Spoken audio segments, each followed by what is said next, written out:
The Florida housing market is out of control. We're going to get into it right now. If you're new to the channel, welcome aboard. My name is Chris Igoe. If you're a returning viewer, I appreciate your participation in our journey. Now, mortgage interest rates are going through the roof, and I've been talking about this for a long time. I expect mortgage interest rates to reset back to a historical norm, but as of today, they're pushing 7%. And I suspect they're going to continue to go higher. Consumer confidence is tanking, inflation is out of control, and we're seeing massive volatility within the stock market.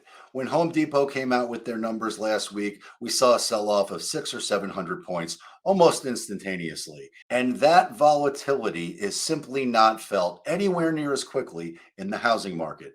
But today we're going to get right into it, and I will do a deep dive analysis of the Cape Coral area. And I will continue to put out housing market data in Florida in the future. So if you find this content valuable, please subscribe, give it a thumbs up, share it with a friend, and let's now get into the numbers because the numbers do not lie. Now, January numbers should be very revealing because the truth is, when December numbers came out, which of course were reported in January, there was a 10% decline in home prices. So let's see if that trend continues. All right, so January numbers are out, and this is single family homes in Cape Coral / Fort Myers Metro, right? January 2023, closed sales down 21%, cash sales down 14%, median sales price up 1.6%, average sales price up 1.3%. So I've been talking a lot about single digit growth. My expectation for most areas within South Florida are single digit growth. And to be very clear, your hyperlocal market will very likely trade very differently than my market. But for now, this is what it is, or at least this is what it was in January. But let's keep on trucking. The median percent of original list price received is down almost 5%, 95.5. And the time to contract has doubled to 34 days. 34 days to contract is not a long time. That is more of a historical average. That's what a normal balanced market starts to look like. The days of 1 day or 2 days under contract, unless you're priced and marketed the right way, are very, very unlikely. Nonetheless, 79 days to sale, which is an uptick of almost 34%. New pending sales down almost 20%. Big hit, big drop in closed sales.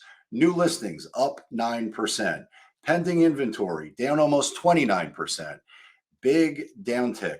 Inventory of active listings. These are the homes that you're competing with if you're thinking about selling your home. And these are your options if you're thinking about buying. That number's up 150%. But what does that look like in terms of, is it a buyer's or a seller's market? Well, anything under 6 months is considered to be a seller's market. And what do we have here? 3.2 months. So it is trending to neutral, which is what I would call 4 months. 5 months, we are getting real close to a buyer's market, and you've got way more leverage if you're negotiating. But nonetheless, we're at 3.2, up from a month, up 220%. Closed sales are down 21%, as you can see. And look, this has been a big, big drop in closed sales. As mortgage interest rates continue to go higher and homes become more unaffordable and the mortgage payments for those homes become astronomical, well, you can expect there's going to be a lot less closed sales, and that's exactly what's playing out. Cash sales down almost 14%. Cash sales as a percentage of closed sales is up 9.1%. Cash sales as a percentage of closed sales is 44.4%, which was up a touch over 9%. Median sales price. Now, I've talked a lot in the past. Median sales price is the middle value in a range of numbers. I do not think that is an accurate number. It's distorted. It's up 1.6% to 420. But that is not the most instructive number for you. You want to look at the average sales price, which is going to be higher. Average sales price, which was down in December 2022 is down 10%, is actually up 1.3%. So we have an uptick in the average sales price, which is interesting. I think we're going to continue to see single digit growth, but I could be wrong. I don't know. I certainly expect that if mortgage interest rates continue on the trend that they are at, we are going to see that number get challenged. 100% has to happen. But gone are the days of 27%, 16%, 22%, 24%. It's more like 1, 2, 3, 4, 5%, depending on the market that you're in, because there are lots of markets out there across the country that are getting shellacked. This does not happen to be one of them as of right now, or at least as of January. Dollar volume's down 20%. Well, that's to be expected when closed sales are down 20%. Median percent of original list price received, 95.5%. This is just breaking down and giving you more detail than I talked about in the original slide, but it's down 4.5%. But as you can see, the trend continues to accelerate. It continues to go down. And right now we're at 95.5%. And as of January 2023, it was down to 95.5% of original list price. And the median time to contract is up to 34 days. 34 days is the longest amount of time it's taken in about a year. Next up is the median time to sale, which is the median number of days between the listing date and the closing date. That's up 33.9%, but let's just call it 34. It's up 34%. And as of January, it took 79 days. Pending sales in January 2023, down 19.5%. Let's go ahead and round it up. It's down 20%. Pending sales are down. Well, that is to be expected with interest rates going as high as they are. Let's look at new listings. How many new properties hit the market? Well, 1,717 in January 2023 in this metro, up 9.1%, which is good news if you've been shopping for a home in Cape Coral, because for the last few months, it's been a massive downtick. But nonetheless, we're up 9% in terms of new listings, which of course then brings us to the rest of the inventory, which is the active listings that are currently on the market. And as of January 2023, that number was up big time, up 150%, 3,803 homes for sale. Now, to be clear, I'm only talking about single family homes now, not all product types. But as you can see, the trend is not your friend. The trend is going higher. There are a lot more homes that are sitting on the market for a lot longer. So if you are overpricing your home and thinking you're going to hit the lottery, well, I got news for you.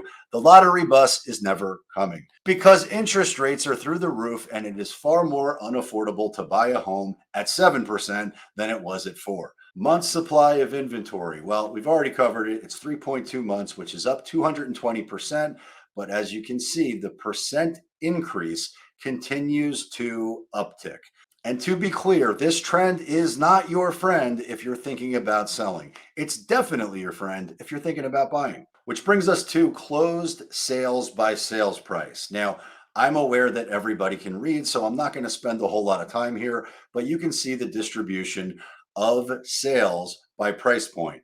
And what I notice is a double digit downtick in each one of these price ranges, which is no bueno if you're thinking about selling, but it's very bueno, muy bueno if you're thinking about buying. All right, time to contract by sales price.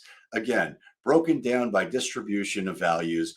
And what you can see is how long it takes to go under contract by price range. And right now, if you're looking for $1 million home, that uptick 13% to 26 days. The biggest increase was 250 to 300, up 355%, taking 41 days to go under contract. And what this clearly shows me is that the lower priced homes fly off the shelves. 14 days between 150 to 200,000, 5 days from 100 to 150. So those two price points are going under contract very quickly. The rest of the price ranges are taking longer. But to be clear, longer compared to what and when? Because in a normal market, in a pre-pandemic market, these numbers are what I would describe as normal. but certainly not normal compared to the last 2 years. Nonetheless, it is what it is, which brings us to new listings by initial listing price. And what pops off the screen at me is the 44% increase in the 600 to 999,000 range. That is a big jump. But it jumped in other places too. So 300 to 400 is up 8.2%, 400 to just under 600 is up 8.4%, and a million or more is up 28.3%. Which brings us to inventory by current listing price in the Cape Coral Metro. And what you can see is an explosion of inventory, especially in the 600 to just under a million range, up 204%. 204.9 to be exact. So let's round it up to 205.